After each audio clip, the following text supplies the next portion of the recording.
आपण पाहताय महाराष्ट्रातील वेगवान न्यूज चॅनल स्वराज लाईव्ह। कोंढरी येथे भात तरव्यांचे वन्य प्राण्यांकडून नुकसान।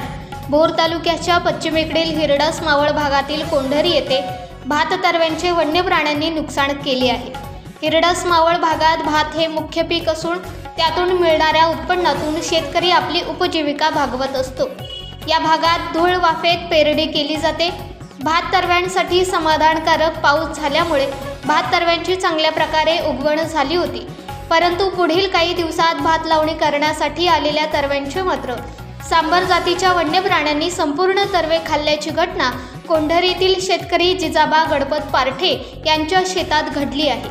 हिरडस मावळ भागात भात हे पीक मुख्य असल्याने वन्य प्राण्यांपासून बचाव होण्यासाठी 5 फूट उंचीच्या तारेचे कुंपण तसेच शेताच्या सभोवताली साड्या बांधणे, याशिवाय मोकळ्या बाटल्या बांधणे अशा विविध उपाययोजना करून देखील शेतकऱ्यांच्या शेतात वन्य प्राणी नुकसान करत असतात। शेतकऱ्यांच्या हातातोंडाशी आलेल्या पिकाचे नुकसान केल्यामुळे बळीराजा अडचणीत आला असून संबंधित प्रशासनाने तत्काळ शेतकऱ्याच्या नुकसान झालेल्या भात तरव्यांची पाहणी करावी व नुकसान भरपाई द्यावी अशी मागणी नुकसानग्रस्त शेतकरी जिजाबा पारठे यांच्याकडून होत आहे।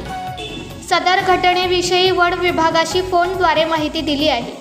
हिरडस मावळ भागातील ज्या शेतकऱ्याचे नुकसान झाले आहे त्या शेतकऱ्यांनी पीक नुकसानीचा रीतसर अर्ज करावा, पंचनामा करून योग्य ती नुकसान भरपाई मिळाली जाईल असे वनपाल रोहन इंगवले यांच्याकडून सांगण्यात आले आहे। स्वराज लाईव्हसाठी पुणे जिल्हा प्रतिनिधी तथा उपसंपादक दीपक पारठे, भोर, पुणे।